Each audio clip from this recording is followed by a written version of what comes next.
El mundo disruptivo de Sofía será una plataforma que presenta historias innovadoras, disruptivas, diferentes, trascendentales, que rompe patrones, prejuicios y paradigmas, y nos cuente historias inspiracionales de mujeres y hombres que han dejado un legado a través de hacer las cosas diferentes. Bienvenidos al mundo disruptivo de Sofía.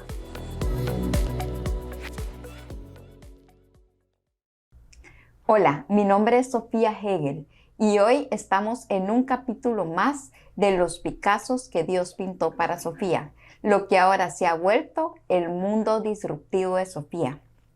Hoy empecé con los Picassos porque el libro, el documental y toda la historia de los Picassos surgió porque veo a Dios como este artista espectacular que pinta obras de arte para mí.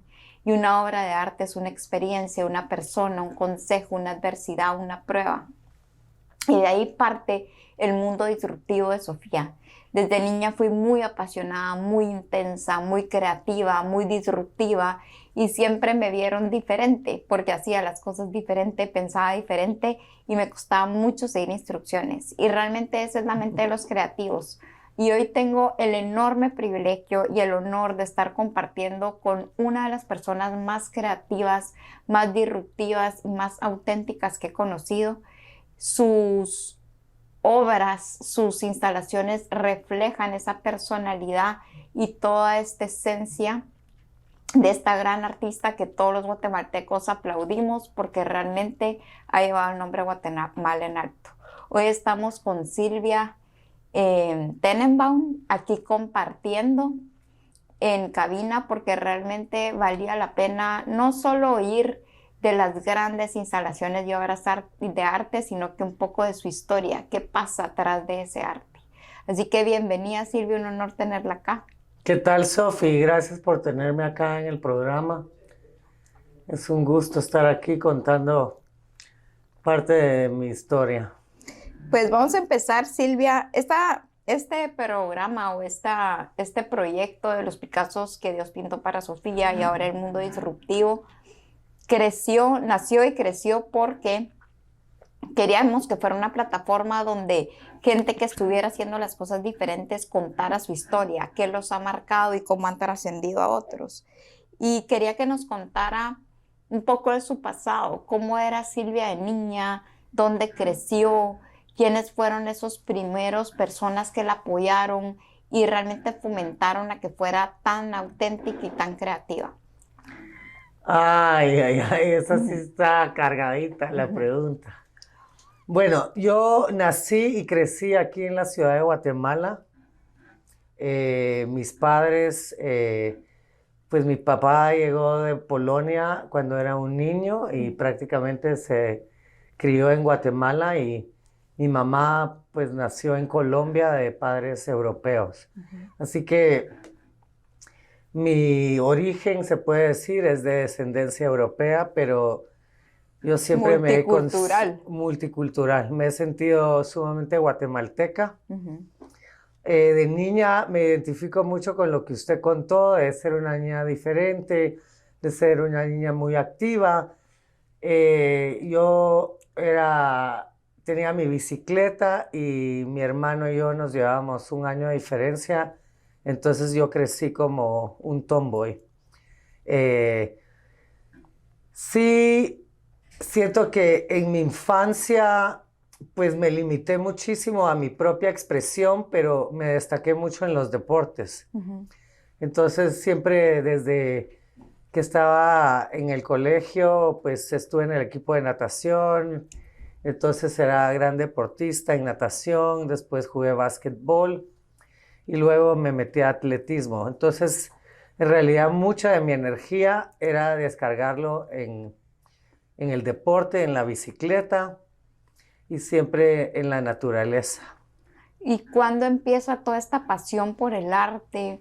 ¿Cuándo empieza realmente? Cuéntanos un poquito de qué estudió, qué era lo que aspiraba en el colegio, si realmente se metió a eso o se equivocó y luego tomó otro camino. ¿Cómo fue esa migración de niñez a adolescencia y cómo fue guiando su vida al arte? Pues Hasta tercer curso crecí en Guatemala, donde fui a un colegio privado y pues me dedicó mucho a los deportes. A raíz de eso me fui a Estados Unidos y terminé mi high school en Miami. Ujú. Y ahí también continué mucho con los deportes hasta que llegué a la Universidad de Syracuse en Upstate New York. Y ahí pues empecé a explorar mi propia voz artística. Me metí a... Mi idea era entrar a comunicaciones. Entré a Ithaca College de primero y ahí conocí a un maestro de literatura que me impactó mucho y me apasioné por la literatura porque vi la libertad que esa expresión me daba. Ujú. Luego, cuando me cambié de universidad a Syracuse, empecé a tener amigos artistas, escultores, productores, y ahí como que empecé a conectarme un poco más con mi vertiente creativa. Ujú. Pero hasta ese momento, en realidad estaba bastante latente. Eh, Cuando me gradué de la universidad con un título de literatura hispanoamericana, eh, me metí a estudiar diseño de moda en Florida. Y ahí empecé como a descubrir que podía, no sé, quizás ver un poquito más allá de lo que todos mirábamos y como presenciar trends y saber qué es lo que iba a pasar. Siempre tuve un estilo muy particular de Ujú. vestimenta y era tal vez, no sé, he traído como un sello de autenticidad, pero es algo que he ido desarrollando la confianza en mi propia voz en el camino. Eh, a raíz de estar en la universidad en Florida, me fui a New York y ahí empecé a trabajar con sombreros. Ujú. Trabajé con Frank Olive, un gran diseñador de sombreros, Eric Javits y Tracy Tucker, y ahí empecé a encontrar como una pasión por el arte. Y ahí visitaba muchísimo los museos, porque una cosa que nuestros papás sí nos enseñaron fue acerca de la cultura, de ir a museos, de aprender de los libros. Ujú. Eh, bueno, a raíz de todo ese cambio, yo empecé a hacer mis propios sombreros y hice una línea de gorras que empecé a vender a diferentes establecimientos en Nueva York, que eran tiendas de mucho prestigio, y una cosa me llevó a la otra. Empecé haciendo bufandas tejidas a mano y ese fue mi primer contacto con el textil. Ujú. Mi papá fue un industrial en textiles en Guatemala, entonces como que la manzana no cae lejos del árbol, ¿verdad? Mm. Porque los textiles los he llevado siempre en mi sangre. Y ahí como que me descubrí y empecé a ver el talento que tenía con el color, Ujú. como las combinaciones de colores que hacía, el tipo de diseños, y verdaderamente pues estuve 5 temporadas en el mercado y tuve mucho éxito. Me parece fascinante todo lo que ha contado porque una de mis autoras preferidas, de tal vez de las mujeres que más admiro, es Julia Cameron. Y todo lo de su proceso del artista y el camino del artista Lo he y hecho. los procesos creativos, porque Julia lo primero que recomienda es escribir. Y a nivel personal lo he experimentado, escribir, escribir, sacar esa como catarsis que tenemos, sirve muchísimo. Y me parece genial que haya planteado de la escritura, llega a la parte de conexiones con otras personas creativas como diseñadores, artistas, productores, y luego irse a toda la parte de formación que es tan importante. Ya en moda como que le abrió mucho la mente ver otros mercados y luego migrar pues de la moda a ver que habían otras posibilidades de crear y de unos sombreros llegar al todos los textiles. Pero al final, ahorita que lo vemos desde un lente más lejos y una perspectiva donde ya hay un mapa y una historia de vida fascinante, ve uno cómo el ir despertando esa mente creativa lo puede llevar a algo exponencial. Al final, todos los seres humanos somos creativos y tenemos eso ahí adentro que solo hay que prender. Lo que pasa es que muchos tenemos el privilegio y nos damos el permiso de hacerlo como Silvia, que realmente yo podría decir que es de los valores o fortalezas que más admiro, de atreverse. El emprendedor, el creativo, el disruptivo no es el que tiene la idea, es el que la ejecuta y el que va, estudia, investiga, viaja. ¿Qué diría usted, Silvia, que fue ese evento, ese consejo de alguna persona, algo que vivió, que como que fue un parteaguas en su vida, que dijo, bueno, este es el camino, aquí llego, o fueron varios episodios, varias experiencias? ¿Cómo fue ese camino?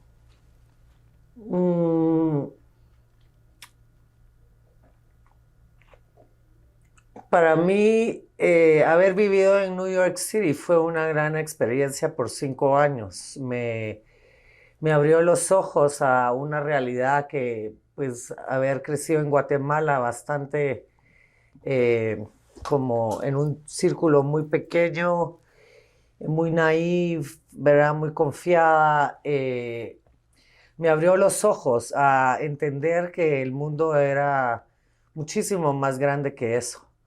Que no solo porque veníamos de un país quizás tan pequeño en territorio, éramos de menos, porque aprendí a evaluar y a respetar como las tradiciones que vi siempre yendo al mercado con mi mamá, de las mujeres trabajando o las mujeres tejiendo. Pero más que todo, tuve un cambio de paradigma en mi vida, que fue lo que me llevó al arte. Porque he venido trabajando textiles y después de hacer sombreros, regresé a Guatemala y hice cojines decorativos donde empezaba a mezclar muchos materiales como cueros, típico, pieles, plumas, que en esa época pues nadie lo estaba haciendo. En ese aspecto creo que siempre he sido como un paso adelante. Y tuve la oportunidad de poder plantear unos tapices para una comisión grande y dije, bueno, la verdad que nunca he escrito una propuesta, no sé cuánto puedo cobrar, pero ¿qué es lo peor que me puede pasar?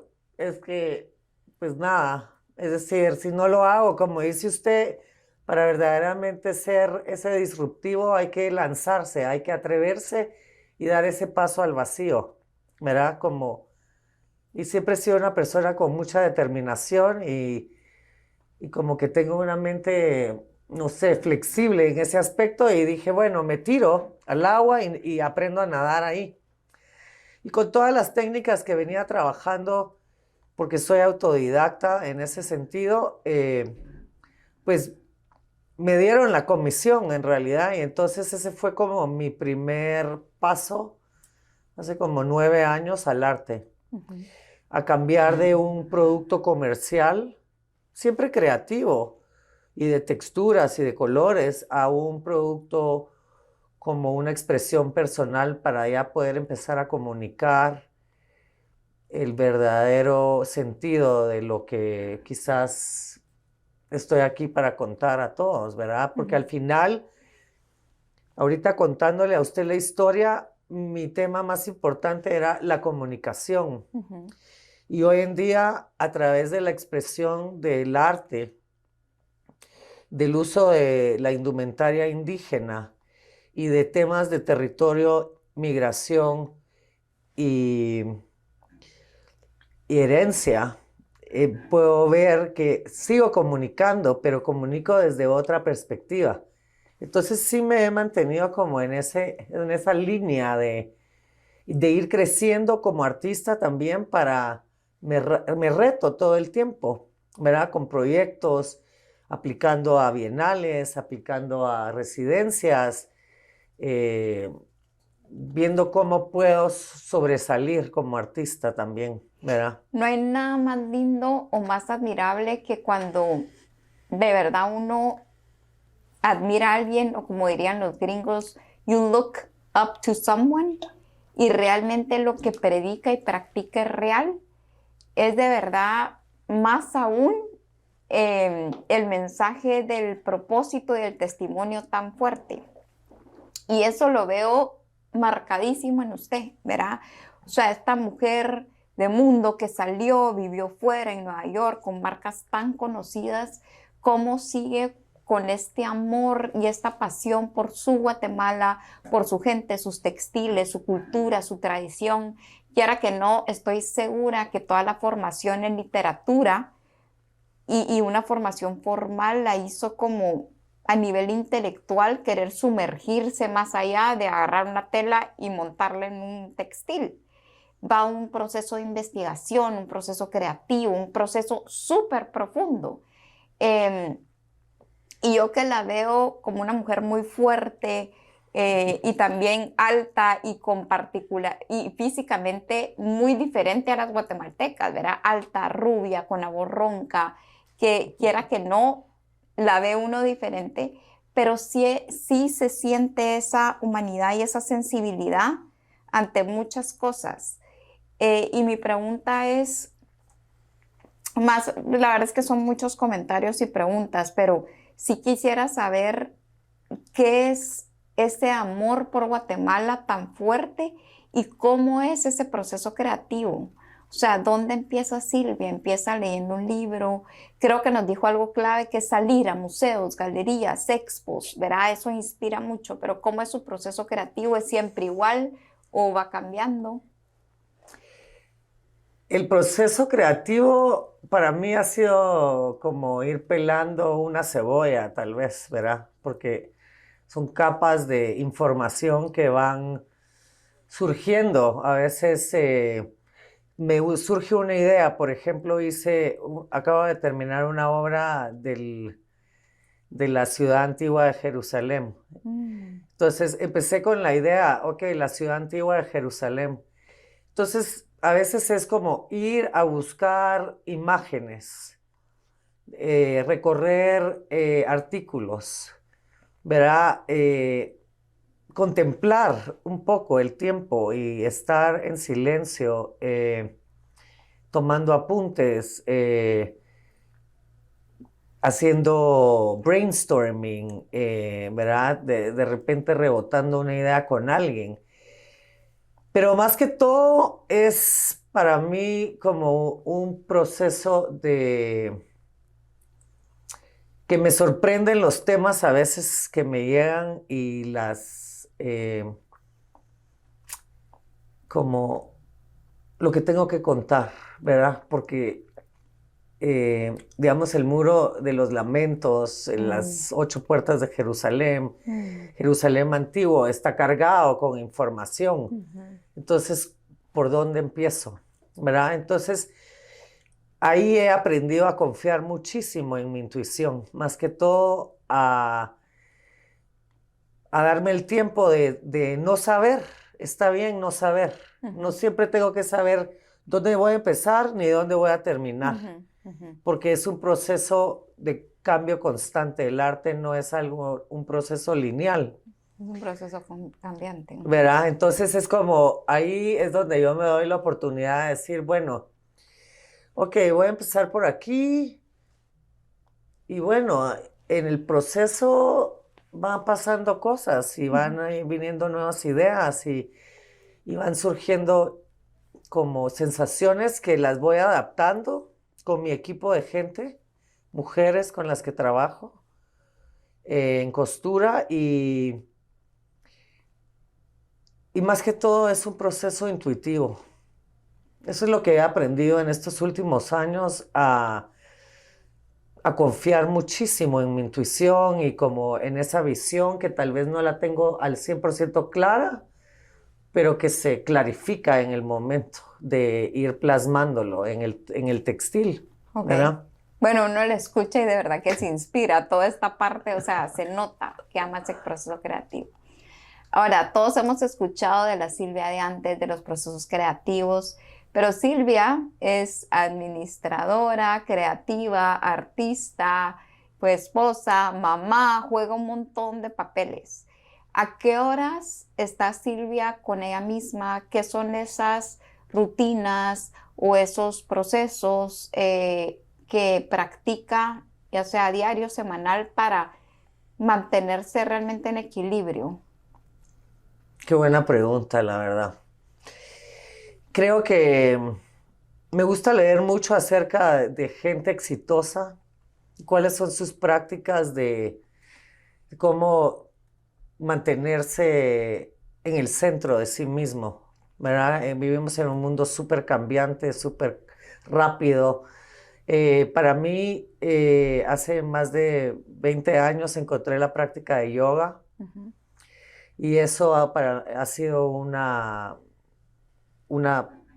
estabilidad en mi vida. Entonces, yo no soy muy formal en muchos aspectos, pero tengo la disciplina de ujú, poder hacer ciertas cosas. El yoga es una, ahí me conecto con mi centro, con mi ser y me integro.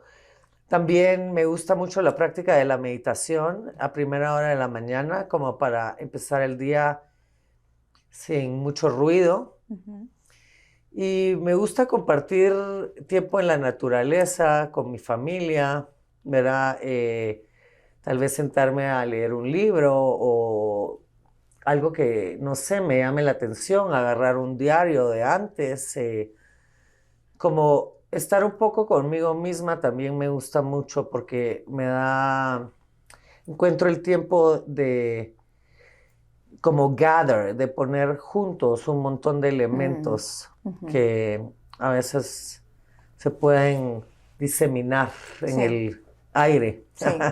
Eso es ¿verdad? clave y estar como muy consciente de eso, porque en la vida tan acelerada y en toda, pues muchas diferentes propuestas que nos van mandando nos podemos perder, ¿verdad?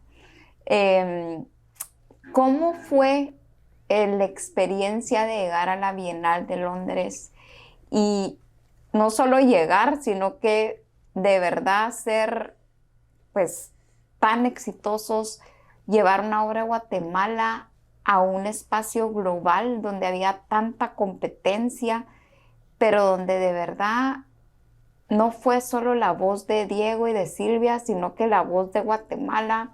Y de verdad que ver esa instalación, wow, o sea, no sé, es entrar a un Disney a la 10ª potencia. ¿Cómo ha sido esa experiencia? Bueno, primero que todo,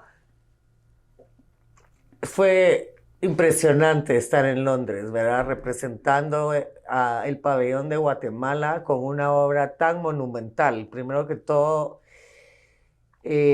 no recuerdo cómo llegamos a esa dimensión de obra, ¿verdad? Porque una cosa nos llevó a otra, pero yo apliqué al Open Call muy, no sé, con mucha ilusión, ¿verdad? Y sí tenía un súper buen proyecto, Ujú, eh, diagramado y todo súper excelente.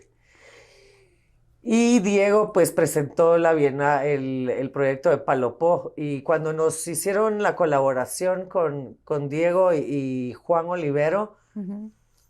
siento yo que fusionamos toda nuestra potencia porque todos amamos Guatemala, nos sentimos sumamente orgullosos de ser guatemaltecos y somos gente que somos del mundo también, no nos hace sentir pequeños el ir a competir con 40 otros países.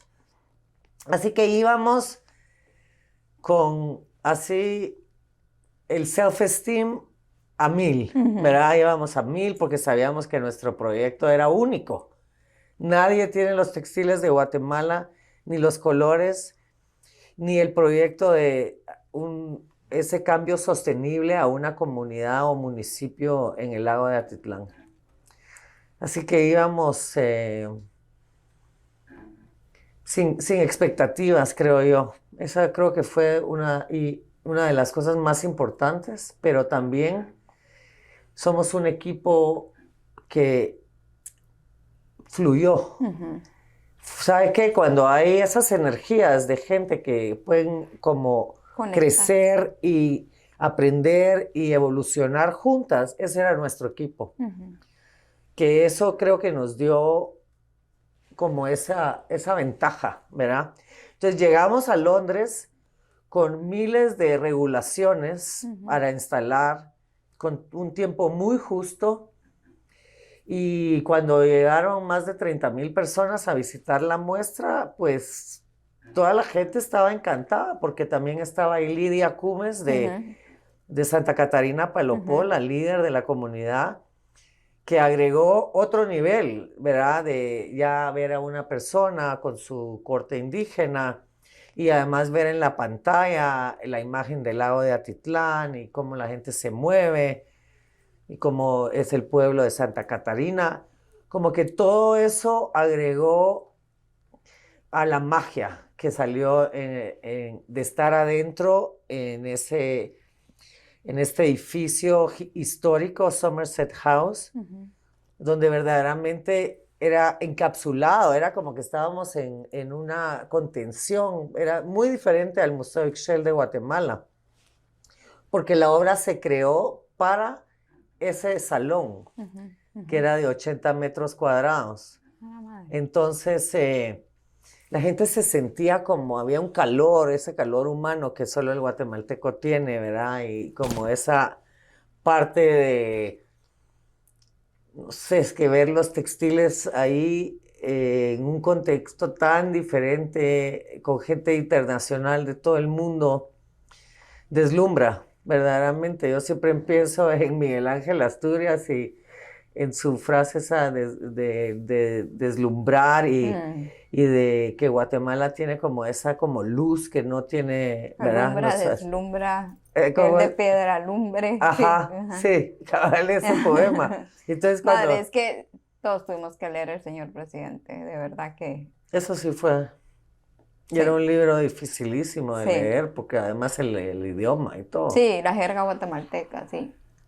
Y hoy por hoy igual uno lo lee y dice, oh my God, no entiendo la mitad de lo que me está diciendo, pero todo era una gran poesía, ¿verdad? Y eso siento yo que es un poco el textil, es una gran narrativa poética que para gente que nosotros estábamos contando una historia de esperanza con ese lienzo blanco, la gente sí se quedaba fascinada y pasaba mucho rato viendo, caminando, sintiendo. Y además que siento que el textil reciclado de segunda mano como que tiene esa historia, ¿verdad? De las mujeres que lo tejieron y después se lo pasaron de una mamá a una hija o una abuela. Entonces tiene como toda esa historia transgeneracional.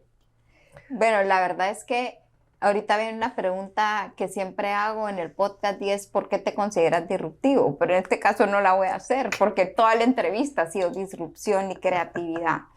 Y también, no sé, de verdad yo les súper recomiendo, busquen esta obra de la que Silvia habla y si tienen la oportunidad que les explique, porque no hay nada más fascinante que escucharla cuando nos explica los colores y las texturas. Juanfer, estoy segura que estás oyendo este podcast, es parte de mi equipo. Juanfer fue el fotógrafo que le presenté hace un par de semanas. Ha sido el tema de conversación de Juanfer, o sea, cómo Silvia le explicó todo este proceso creativo. Así que sígalo haciendo, vale la pena. Y para cerrar, le voy a hacer 5 preguntas. Solo me puede contestar sí, no o una palabra. Ok. ¿Cuál es su comida preferida? Pizza. ¿Se ha enamorado alguna vez? Sí. ¿Cuál es ese lugar en el mundo donde usted siempre quiere estar? ¿Qué personas están? ¿Cómo es el ambiente? ¿Qué se oye? ¿Cómo lo describiría? Amo la playa. Cualquier playa en cualquier parte del mundo, el mar, las olas, la arena, el trago, la música. ¿Ha tenido alguna vez algún mentor? Muchos. Y por último, ¿cuál es su país preferido o ciudad y por qué? Pues yo amo Guatemala. Es decir, el mundo puede ser una ostra y uno puede ir y venir, pero me considero muy afortunada de poder viajar. Siento que Guatemala tiene un clima maravilloso. Nuestra cultura es rica en tradiciones milenarias. El paisaje es inigualable, no importa dónde vaya, tiene volcanes, montañas, ¿verdad? Árboles, verde. Hay países que ni siquiera tienen árboles. Podrán ser lindos como Grecia, que me encanta, pero ¿dónde están los árboles? ¿Verdad? Aquí queremos playa, vamos a la playa. Queremos montaña, vamos a la montaña. Queremos río, vamos al río. Queremos desierto, buscamos otros territorios acá. Tenemos una variedad etnográfica enorme. Sí, lindísima. ¿Verdad? Entonces, Pues ha sido un honor compartir con usted. Gracias, gracias. Estamos súper agradecidos. Las puertas de este lugar y de todo lo que yo haga siempre van a estar abiertas. gracias, Sofi. Qué linda entrevista, me encantó. Qué bueno. Y bueno, si quieren escuchar más de Silvia, búsquenla. Silvia está en muchos espacios creativos. Hoy fue un privilegio compartir con ella un poco del mundo creativo que esta mujer es. Así que este fue un episodio más de El Mundo Disruptivo de Sofía. Nos vemos la próxima. Gracias.